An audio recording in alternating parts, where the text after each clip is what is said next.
Tally prime release 4.0 part 5 में आप सभी का स्वागत है।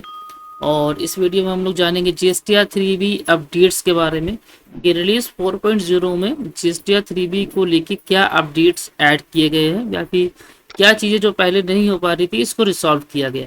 तो दो चीज़ों पे यहाँ पर ध्यान दिया गया है कि इससे पहले वाली रिलीज में 3.0 में जो लोग GSTR 3B क्वार्टरली फाइल करते हैं, है ना, जो लोग की क्यूआरएमपी स्कीम में है, तो उनका एक सिंगल जीएसएन क्रिएट नहीं हो रहा था, जो कि अब कर सकते हैं रिलीज 4.0 में। और पार्टी जीएसटीएन वाइज अगर आपको इनपुट टैक्स क्रेडिट देख रहे हैं अंडर सेक्शन GSTR 3B में, तो वहां पर आप पार्टी का जीएसटी नंबर भी ऐड कर पाएंगे, देख पाएंगे। तो चलिए इसको देखते हैं कैसे काम करेगा ये।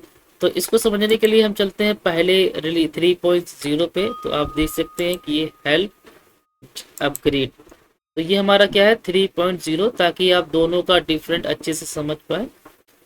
तो ऐसे में पहला हम समझते हैं GSTR 3B। तो अगर हम GSTR 3B में जाते हैं, GSTR 3B, मान लीजिए ये जो कंपनी है ये क्वार्टरली रिटर्न फाइल करता है, क्वारएमपी स्कीम में है, इसको क्वार्टरली एक जेसन क्रिएट करना होता है। और अभी हम हैं 3.0 में। तो उसके लिए जैसे हम यहाँ पर पीरियड सेट करेंगे अप्रैल से लेके जून, तो क्वार्टरली डेट सेट हो गया। उसके बाद एक्सपोर्ट एंड जीएसटी रिटर्न, तो यहाँ पर आप देख सकते हैं एक्सपोर्ट का ऑप्शन मिल रहा है। एक्सपोर्ट में आपको किसी भी तरह का अगर हम कॉन्फ़िगर करते हैं, कॉन्फ़िगर में शो मोर करते हैं, तो यहाँ पर आपका जो जेसन बन रहा है, लोकेशन ऑलरेडी सिलेक्टेड है और फोल्डर पाथ यस, ठीक है।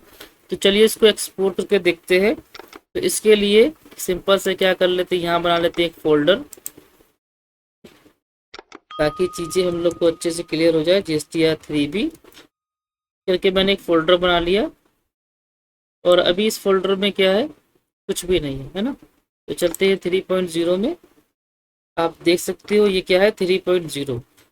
तो ऐसे में अगर आप यहाँ से फोल्डर पाथ को सिलेक्ट कर लेते हैं 3B, और एक्सपोर्ट फाइल फॉर्मेट क्या है, जेसॉन है, एक्सेल जेसॉन एंड एक्सपोर्ट, ठीक है।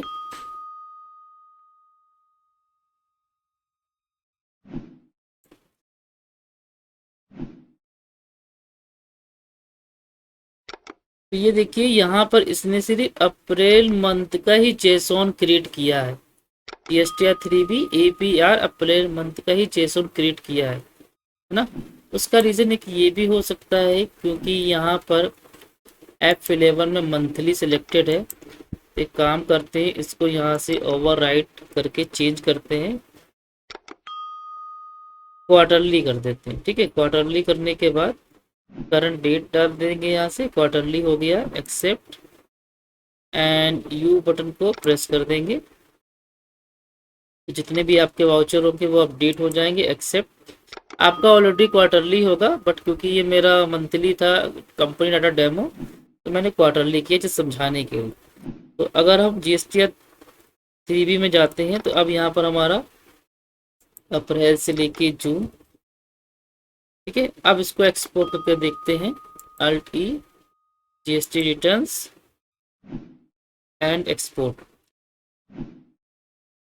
लोकेशन ऑलरेडी सिलेक्टेड है, एक्सपोर्ट। तो यहाँ पर देखिए ये अप्रैल मंथ का ही क्रिएट कर रहा है जेसन, आपका कंबाइंड अप्रैल से लेके जून का क्रिएट नहीं कर रहा है ना। अब चलते हैं 4.0 पे। ये हमारा है 4.0, आप देख सकते हो 4.0 बीटा वर्जन। और चलते हैं हम लोग GSTR 3B,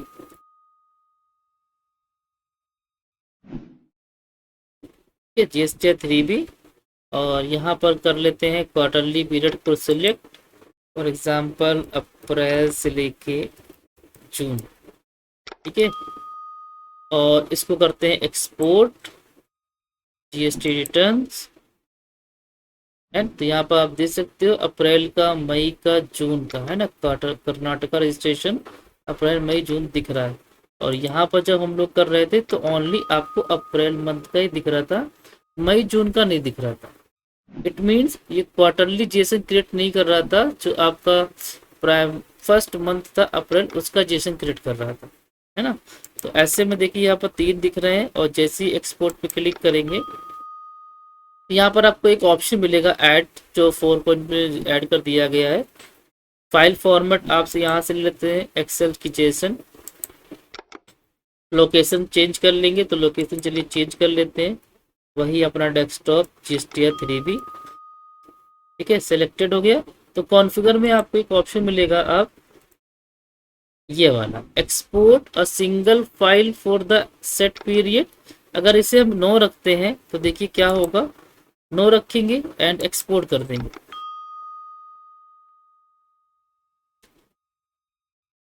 तो ये क्या करेगा, मंथ वाइज जेसन क्रिएट कर देगा। ये देखिए मंथ वाइज अप्रैल मई जून, है ना। तो मंथ वाइज अगर क्रिएट करना है तो नो रखिए, और अगर आपको सिंगल एक जेसन क्रिएट करना है तो कॉन्फ़िगर पे जाइए और इस ऑप्शन को यहाँ से एंटर करके यस कर दीजिए, और एक्सेप्ट, देखिए यस हो गया है, एंड एक्सपोर्ट। तो अब ये क्या होगा, आपका क्वार्टरली क्या हुआ, जेसन क्रिएट हो गया, ठीक है, अप्रैल। अब इसको एक काम करते हैं, यहाँ पर फाइलें को सब हटा देते हैं ताकि आपको पता चल जाए कि क्वार्टरली जो हमारा जेसन बना है वो किस तरीके से दिख रहा है। तो एक्सपोर्ट करेंगे, कॉन्फ़िगर पे जाएंगे, एक्सपोर्ट अ सिंगल फाइल। ये ऑप्शन आपको तभी दिखाई देगा जब आप यहाँ पर जेसन लेंगे। अगर मान लीजिए एक्सेल ले लेते हैं तो ये आपको हाइड हो जाएगा, ठीक है। तो यहाँ से लिया मैंने जेसन, इसको कर देंगे यस और एक्सपोर्ट।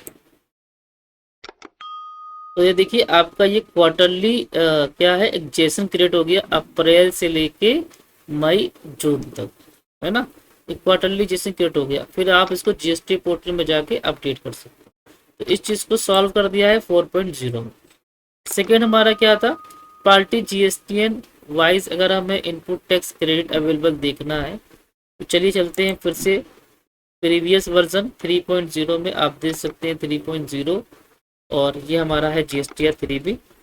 तो ऐसे में यहाँ पर अगर हमें इनपुट टैक्स क्रेडिट देखना है अवेलेबल, है ना, इनपुट टैक्स क्रेडिट अवेलेबल। और एक काम करते हैं, क्योंकि इस डाटा में एंट्री कम है इसलिए मैंने पूरा फाइनेंशियल ईयर का जो भी एंट्रीज होगा वो ले लेंगे हम लोग। और यहाँ पर जब एंटर करेंगे इनपुट टैक्स क्रेडिट अवेलेबल और all other input tax credit enter, यहाँ पर आपको अगर कई सारा डिटेल्स आ जाता है, क्योंकि मेरे में डाटा नहीं है इस वजह से नहीं आ रहा है, यहाँ पर आपको GSTN वाइज भी देखना होता है कि ITC किसका क्या बनना है। तो ऐसे में यहाँ पर अगर F12 करते हैं तो यहाँ पर ऐसा कोई ऑप्शन नहीं होता है जिससे आप GST को इनेबल कर पाए। बट इसी सेम जगह पे अगर हम 4.0 में चलते हैं, ये हमारा है 4.0, ठीक है, यहाँ पर भी आप पर्टिकुलर एक डेट सेट कर लेंगे और यहाँ पर सेम स्क्रीन पे जाएंगे, input tax credit available, all other input tax credit. तो यहाँ पर अब आप पार्टी GSTN को ऐड कर सकते हैं। तो सिंपली यहाँ पर F12 में एक बटन ऐड कर दिया गया है ऑप्शन। जैसे ही आप F12 करेंगे तो आपको फर्स्ट ऑप्शन मिल जाएगा सो पार्टी GSTN यस, इसको यस कर दीजिए, एक्सेप्ट कर दीजिए। तो यहाँ पर अब आपको पर्टिकुलर पार्टी का GST नंबर भी विजिबल होगा। तो ये 2 अपडेट्स रिलीज 4.0 में ऐड किए गए हैं।